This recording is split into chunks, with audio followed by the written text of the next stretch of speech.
Els formularis són un dels tipus de documents que podem crear a través del nostre Google Drive. Bàsicament és una eina per la recollida d'informació i que és especialment útil com a registre o per crear enquestes i analitzar fàcilment les dades que obtindrem. Tocant a l'idioma, òbviament depèn de Drive, perquè és un document més de Drive, així que si ja tenim configurat el nostre Drive en llengua anglesa, no hem de preocupar-nos.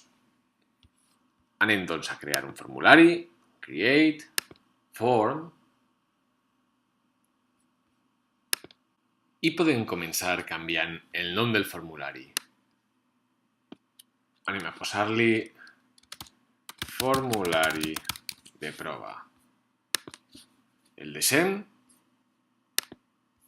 i el tenim ja aquí al nostre Drive. Ara s'actualitzarà el nom de manera automàtica. Ja el tenim. I com veiem aquí el que tenim són preguntes que nosaltres li farem a les persones que responguin. Però tenim diferents tipus de preguntes i això és el que passem ara a analitzar.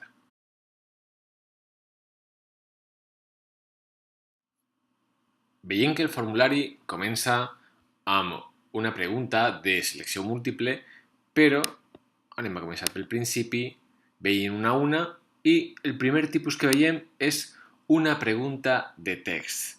És a dir, aquí podem posar una pregunta, per exemple, com escrigui vostè el seu nom. És una pregunta per la que esperem una resposta ben curta, que més o menys pugui caber aquí. Aquí podem posar, per exemple, una petita ajuda. Normalment a les preguntes podem fer això, una cosa així com posar un exemple, si volem, i una vegada el tenim, li donem a Fet i així és més o menys com quedaria. Això de tota manera és la visió per editar. Després més endavant analitzarem com es veu la versió definitiva, com dirà la persona que respongui el formulari. Cada vegada que tenim una pregunta, tenim l'opció de tornar-la a editar, esborrar-la o duplicar-la si volem copiar-la, per exemple, per posar una molt semblant que després podem editar, etc. Anem a veure un tipus des d'aquí. Cada vegada que vulguem afegir una nova, el farem des de Add Item i veiem el següent tipus que és paràgraf text, és a dir, text de paràgraf. Això és per respostes una miqueta més àmplies. Per exemple, escrigui 3 raons per les quals li agrada el nostre producte. Aquí, com sempre, podem posar l'exemple, com havíem dit abans, i tenim un espai una miqueta més gros per respondre. Li donem a Fet i aquí veiem que es pot ampliar segons es respongui. El següent tipus de pregunta seria la de selecció múltiple. I aquí posaríem la pregunta que sigui, per exemple, triï vostè la seva opció preferida, i aquí posaríem les possibles respostes. Per exemple, opció A, opció B i opció C. Li donem a Fet i es pot triar una de les possibles respostes. Una cosa molt important és que si es tracta d'una pregunta de resposta múltiple, la persona que respongui només pot triar una de les possibles opcions. Li donem a Fet i anem a veure el quart tipus de pregunta possible, que seria la de caselles de selecció. En principi, funciona d'una manera molt semblant a la pregunta de selecció múltiple. Anem a posar el mateix encapçalat. Triï vostè la seva opció preferida. I ara podem posar també, com abans, opció A, opció B i opció C. Li donem a Fet i la diferència és que ara la persona responent pot triar més d'una opció a la vegada o fins i tot pot triar-les totes si li convé. Per cert, una opció molt interessant tant a les preguntes de caselles de selecció com a les de selecció múltiple, és a dir, les del tipus anterior, és la possibilitat d'afegir l'opció de altre. És a dir, nosaltres li oferim al responent diferents opcions, però potser n'hi ha una altra que nosaltres no hem contemplat. Així, el responent podrà seleccionar un altre i tindrà un espai de text per a fer un afegit ell mateix. Seguim. Anem a veure el cinquè tipus, que seria triar d'una llista. El funcionament és una vegada més molt semblant a les dues anteriors. Posem una altra vegada, triï vostè la seva opció preferida i posem opció A, opció B i opció C. La diferència és que la persona en respondre triarà d'un desplegable. Ara no el podem veure perquè estem en la versió d'edició, però més endavant veurem com queda la versió definitiva. Anem a veure un altre tipus de pregunta, les d'escala, perquè el responent avaluï, valori a dins d'una escala què li sembla, la seva opinió. Per exemple, valori quan li ha agradat el nostre producte. L'escala podem fer-la per defecte surt de l'1 al 5, però la podem fer, per exemple, de l'1 al 10 i dir que 1 és poc i 10 és molt.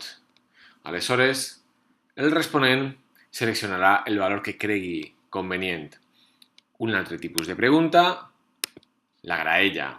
La graella és bàsicament com una pregunta d'escala, però a la que se permet al responent valorar diversos aspectes a la vegada. Per exemple, vaig a posar la mateixa pregunta d'abans, li ha agradat el nostre producte. I posem que a les fileres anem a valorar diferents aspectes. Per exemple, l'embolcall. Per exemple, pot ser també la qualitat. I, per exemple, pot ser també el disseny. I a les columnes direm poc, regular i molt. Podríem afegir més fileres i més columnes si volguéssim. No té per què coincidir el número de fileres i de columnes. Aquest cop ha coincidit, però no té per què. Li donem a fet i veiem que la persona responent pot avaluar diferents aspectes segons pensi, segons la seva opinió. Un altre tipus de pregunta, la de data.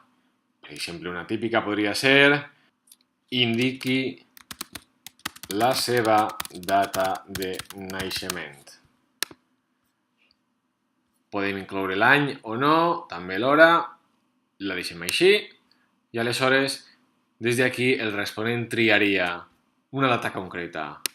Finalment, un altre tipus de pregunta és l'hora.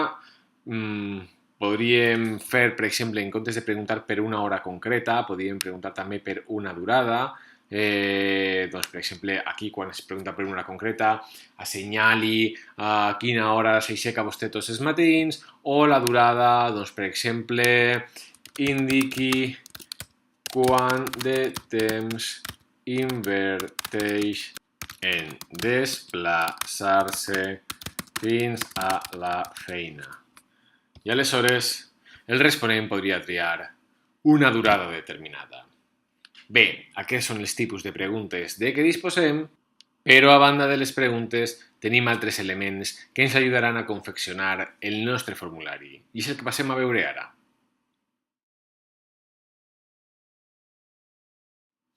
Abans ja hem vist que podem agafar una pregunta que ja tenim i tornar-la a editar o copiar-la o eliminar-la.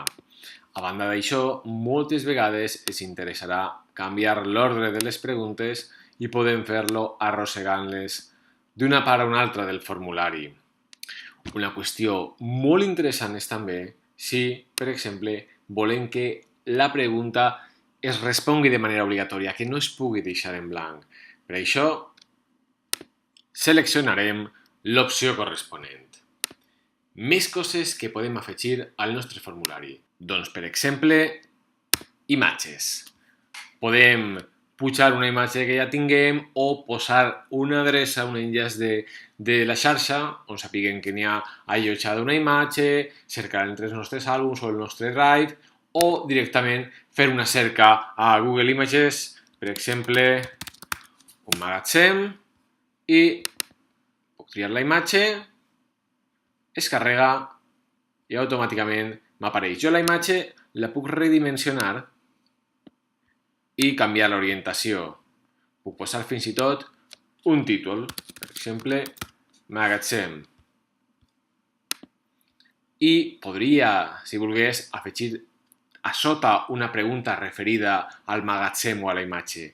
De la mateixa manera, puc afegir vídeos fent una cerca o posant, per exemple, un enllaç on sàpiga jo que n'hi ha allotjat un vídeo a YouTube i, per exemple, doncs ara buscarem un vídeo relatiu a la logística.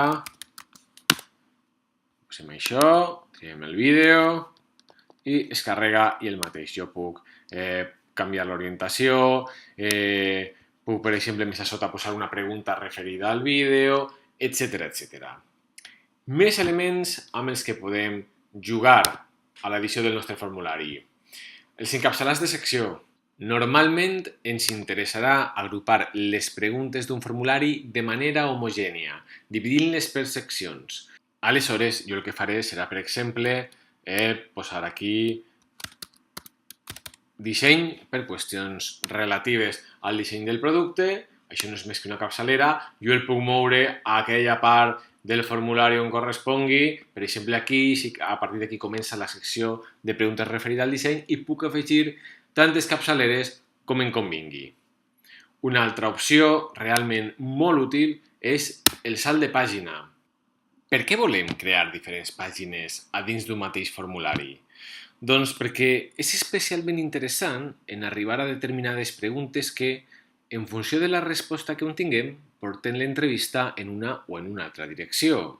Per exemple, posem per cas que tinc una pregunta que necessàriament ha de ser de resposta múltiple o de triar d'una llista. Ara explicarem per què. Posem la de resposta múltiple. Posem consumeix vostè peix de manera habitual i les possibles respostes serien que sí o que no.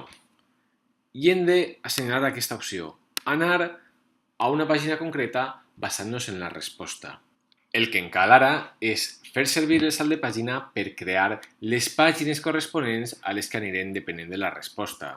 Vaig aquí i vaig a posar salt de pàgina i per simplificar posarem sí en cas afirmatiu, vaig a afegir un altre salt de pàgina, no en cas negatiu. Vinc aquí i vaig a editar la pregunta d'abans i diré que en cas afirmatiu anirem a la pàgina del sí i en cas negatiu anirem a la pàgina del no. Si fins i tot no ens interessa continuar amb el formulari, amb l'entrevista, en cas de que ens responguin negativament, podem posar Submit Form, és a dir, directament ja enviar el formulari perquè hauríem acabat. I a partir d'aquí, en cadascuna de les pàgines, podem començar a afegir noves preguntes relatives al consum de peix o al no consum de peix, per exemple, quines són les raons per no consumir, quins són els aliments substitutius, etc, etc. A l'opció de que sí, doncs amb quina freqüència el menja, etc, etc. Perquè dèiem abans que necessàriament per fer servir aquesta opció del salt de pàgina necessitem preguntes de resposta múltiple o de triar d'una llista? Doncs perquè són aquelles preguntes que obliguen al responent a triar només una opció. Aleshores, depenent d'aquesta opció, aniríem a una part del formulari o a una altra. Si fessin servir un altre tipus de pregunta que permet assenyalar més d'una opció, és impossible que anem a una pàgina o a una altra depenent de la resposta perquè tenim diverses respostes alhora. Més opcions a l'hora d'editar el nostre formulari. Doncs, per suposat, canviar l'aparença. Des d'aquí podem triar quin model ens agradaria que tingués. la versió definitiva? Posem per cas aquest mateix,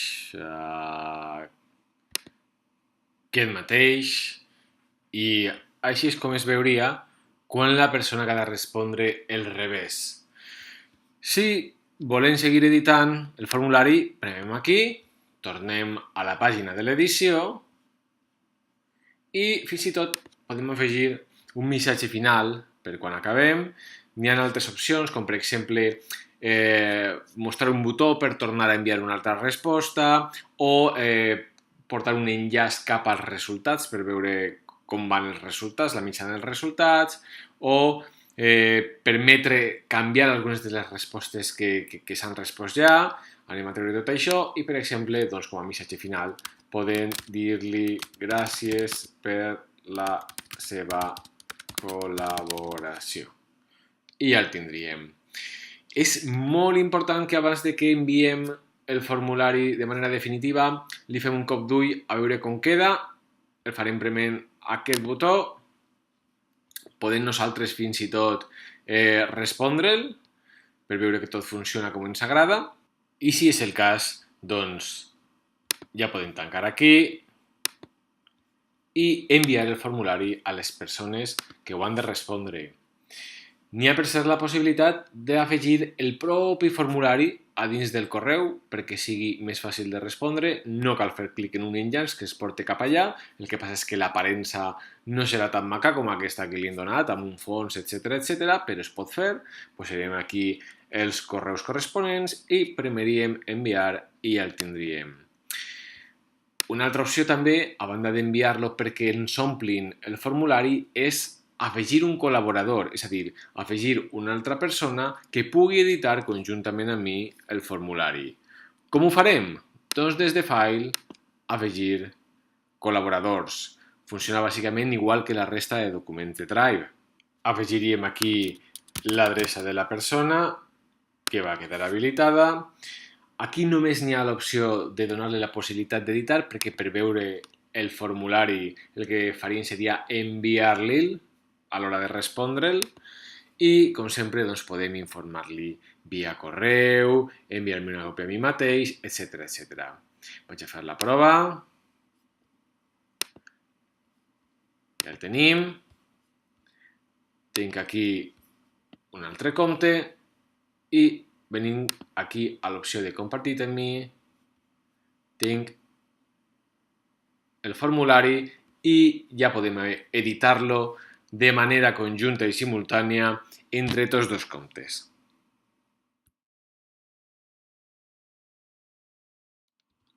Un cop enviem el nostre formulari, on van a parar totes les respostes? Bé, veiem aquí el botó per a veure les respostes i ens demana si volem que es creï un full de càlcul de manera automàtica. També podem fer servir un full de càlcul que ja tinguem o fins i tot podem mantenir les respostes a dins del formulari, però és una opció que no interessa en principi. El que s'interessaria és crear un nou full de càlcul, li donaríem a crear i apareix de manera automàtica i de moment, si entrem al full de càlcul, el que podem veure és que està buit encara, és a dir, com que encara no hem rebut cap resposta, doncs en principi està buit. El que podem fer és, si de cas, fer una prova i veure com s'afegeixen als registres. Vaig a respondre una miqueta a l'atzar, de qualsevol manera. Diferents respostes.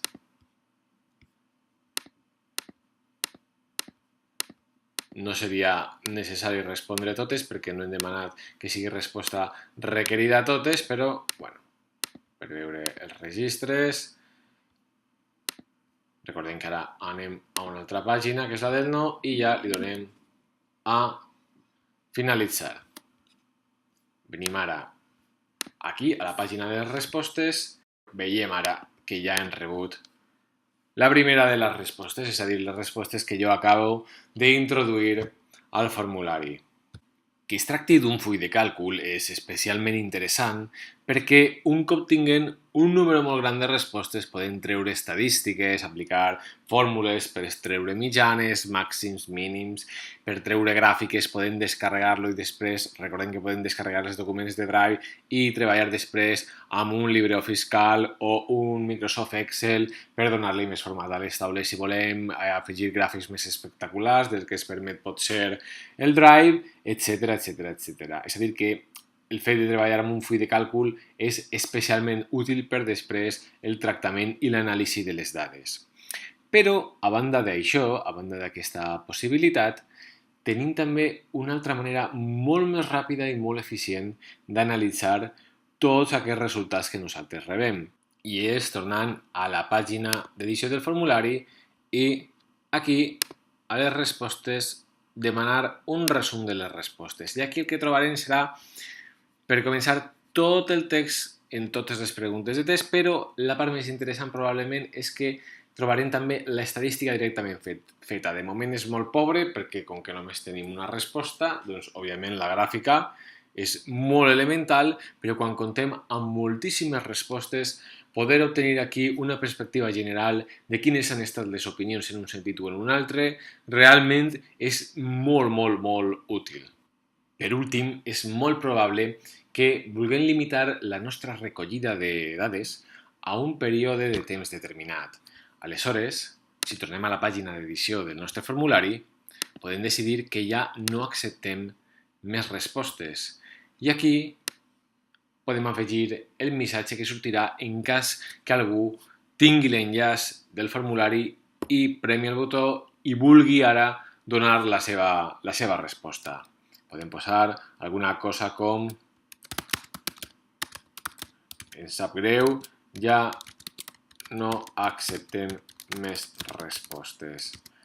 Gràcies pel seu interès. I aquest seria el missatge que qualsevol persona amb l'enllaç, un cop cliqués, es trobaria quan a nosaltres ja no ens interessa seguir en la recollida de dades per no distorsionar el resultat que hem obtingut en un primer moment.